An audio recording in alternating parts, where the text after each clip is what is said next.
1 minute ago, winds near 230 kilometers per hour tore through the Philippines as Fung-wong struck with a force few imagined was possible. More than 1 million people rushed to evacuate, entire villages vanished beneath the surge, and the nation braced at signal number 5. But what truly left scientists reeling was not only the destruction, it was the storm's missing weaknesses, an eyewall that defied the laws of physics, and satellite readings that contradicted one another. How could a typhoon break every rule in the book? The answer changes what we thought we knew about superstorms. Roofs peeled away in seconds as Fung-wong's winds slammed into Luzon, tearing through towns with the force of a jet engine.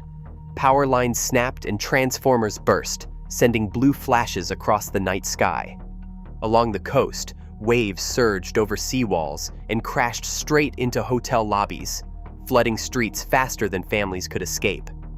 In the darkness, thousands waded through chest-deep water, clutching children and bags, while rescue crews fought to keep their boats upright against the current. The Philippine government's highest warning, signal number 5, flashed across every screen and radio. Over 1 million people left their homes, some for the 3rd or 4th time that year. In provinces from Aurora to Cagayan, entire villages vanished beneath the flood, with only rooftops and treetops marking where neighborhoods once stood. Early reports counted at least 25 dead, most lost to landslides or swept away by sudden torrents. More than 1.4 million people were left stranded or displaced, their lives upended in a single night. Yet as the storm raged, meteorologists at Pagasa stared at their screens in disbelief. Fung-wong was not just powerful, it was behaving in ways no storm should. The devastation unfolding outside was only part of the story. Something deeper, something unexplainable, was happening inside the eye of the storm. Satellite feeds from Himawari 9 and NOAA streamed in as the storm crossed Luzon, but what they revealed left scientists scrambling for answers. The eyewall, normally shredded within minutes by the island's mountains, showed up on infrared and microwave loops as perfectly intact, hour after hour. Microwave passes from the Global Precipitation Measurement Mission confirmed a tight, closed ring of convection, even as the storm's core plowed inland. Senior forecasters at Pagasa watched the symmetrical eye persist far longer than any model predicted. One oceanographer, eyes fixed on the data, muttered that this defies the known physics of band formation. Confusion deepened as different satellites offered conflicting readings. The Japan Meteorological Agency sensors measured wind speeds consistent with a Category 4 typhoon, but Copernicus and US scatterometer data hinted at even stronger internal systems lurking beneath the clouds. On some feeds, rain bands stretched nearly 900 kilometers from the center, far beyond the typical reach for a storm of this size. Analysts debated whether they were seeing a rare multi-vortex structure or something entirely new.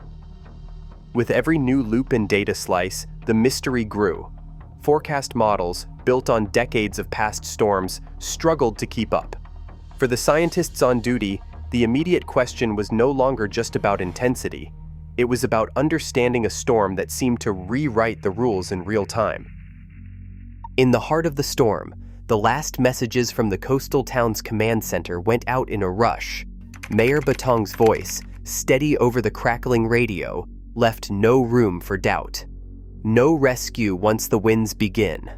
For hundreds in low-lying barangays, that was the final warning before the signal died. Within minutes, the Doppler radar feed vanished from Pagasa's screens, followed by a rolling blackout that swept through the province. Radio towers buckled, cutting off calls for help as the wind howled louder than any siren. On the water, a Coast Guard crew fought to maintain contact with headquarters. Their captain, running on battery power and instinct, picked up a distress call from a family trapped in a stilt house near the river mouth. The mother's voice, barely audible through static, described water rising past the windows and the roof shaking with each gust. With the navigation system flickering and no backup signal, the skipper made a snap decision. Head in blind, or turn back and leave them behind. The rescue boat pushed into the surge, navigating by memory through a maze of debris and fallen trees. Crew members tied themselves to the rails, bracing against waves that threatened to flip the craft. When they reached the house, the current nearly tore the boat free, but the team managed to pull the family aboard. 2 adults, 3 children, soaked and shivering, but alive. As the boat limped back toward higher ground, the radio remained silent. For every rescue that succeeded, dozens more calls faded unanswered into the storm. Engineers reviewing the aftermath found water lines 3 to 4 meters up the walls of homes that had never flooded before. In coastal barangays, entire neighborhoods were submerged far beyond the boundaries drawn on official flood risk maps. The discrepancy was immediate. Predicted inundation zones did not match the reality on the ground. Many of the maps guiding evacuation orders had not been updated in nearly a decade, leaving gaps where new construction and shifting shorelines were never accounted for. Critical tide gauges along the eastern seaboard, meant to track real-time surge, had failed or were missing altogether. During the height of Fung-wong, Doppler radar feeds went dark, and the sensor network designed to relay water levels collapsed under the storm's pressure. Logistics officers described the confusion as supplies, and rescue teams were dispatched to areas that models said would be safe, only to find roads washed out and entire communities cut off. The system failure left responders reacting instead of anticipating. Without reliable data, decision-makers were left guessing, forced to rely on scattered reports and social media posts. The lack of hard measurements and up-to-date maps turned a scientific anomaly into a logistical nightmare. The surge that swept inland was not just a product of nature's force, it was amplified by years of neglected infrastructure and outdated planning. For those on the front lines, the storm's true impact was measured not only in meters of water, but in the widening gap between what was forecast and what actually happened.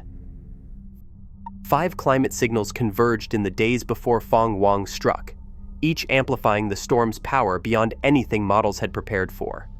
Sea surface temperatures in the western Pacific ran 1.2 degrees Celsius above normal, creating a pool of energy that fueled rapid intensification. Ocean heat content east of Luzon reached record levels, with warm water extending more than 100 meters deep, enough to sustain a storm of unprecedented size and strength.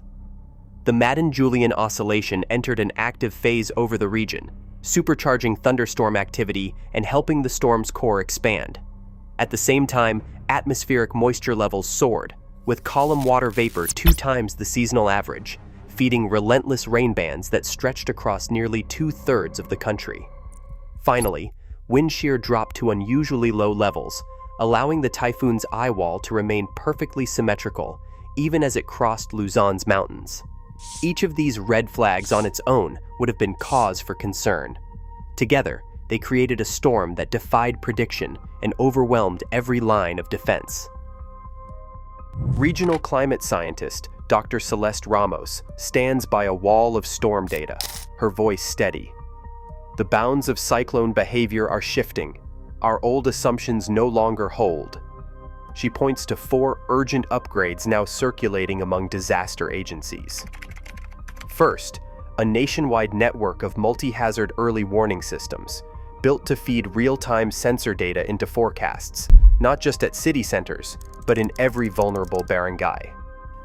Second, hardened, redundant communications for first responders, satellite phones, and mesh radios that will not fail when towers collapse. Third, high-resolution flood and storm surge maps, updated with the latest LiDAR and water level sensors, replacing the decade-old charts that left entire towns exposed. And fourth, mandatory annual evacuation and first response drills, designed to run under blackout conditions, so communities know what to do even when power and signals are gone. For Dr. Ramos and her colleagues, these are not just recommendations, they are the minimum for survival in a world where storms like Fong Wong are no longer outliers, but warnings. Today, storms are rewriting the rules faster than science can keep up. As ocean heat records fall, extreme weather grows less predictable and more unforgiving. The next landfall is not a question of if, but when. Preparation is not just policy now, it is survival. The window to adapt is closing.